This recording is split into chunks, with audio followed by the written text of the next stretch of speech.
Today we are looking at Tenshinhan,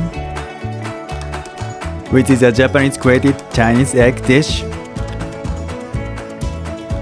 Let's dive in. Start off by showing off your amazing knife skills. And finally slice and dice and ginger. Add in Weiba, Chinese chicken stock. And Mentsuyu noodle soup base. Sake and water.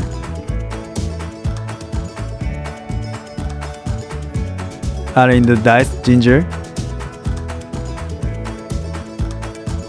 And in the pot for later. Now break up your imitation crab meat.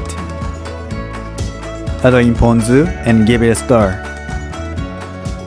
The crab meat is actually made out of fish bits, delish.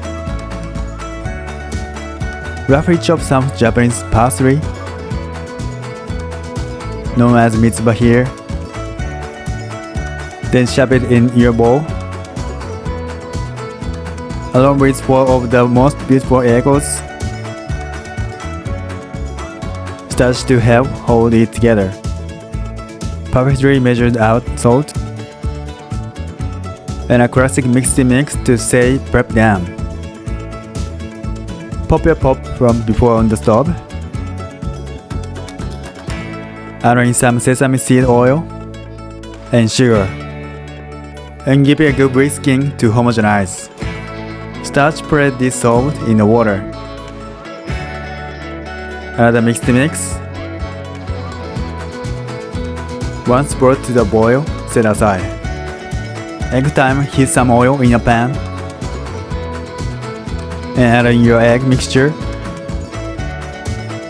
Stir as if you were making scrambled eggs. Then lid on the cook. Prepare and cook the other side, but don't fill it. Time to plate up. Looks like Tenshinhan's head from Dragon Ball. Make your omelette too thick to flop over the rice. Pop him back for a sec. So opt for flattened rice. Goodbye rice mountain. Yay for eggy pancake. Pour over your sauce from way before. I mean the pancake, this is golden. Pickled ginger for a pretty garnish. Ta-da! Get a winning shot.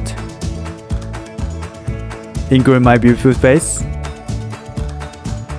Tonight's drink of choice is Chardonnay Sour, because I like wine with even more sugar in it. Not sure how it will pair up, but let's have a crack. Now we turn our attention to our eggy fries. Get a good bit of egg, rice and sauce. Alright, let's begin. Spoons, why bother when you have fingers? Itadakimasu. Oishii. This dish is in every Chinese restaurant here in Japan. When I found out that this isn't from China, I was shocked something this good isn't authentic. Well, if you get the chance, try out this Chinese dish born in Japan. Might not be real Chinese food, but it's damn good. Till next time.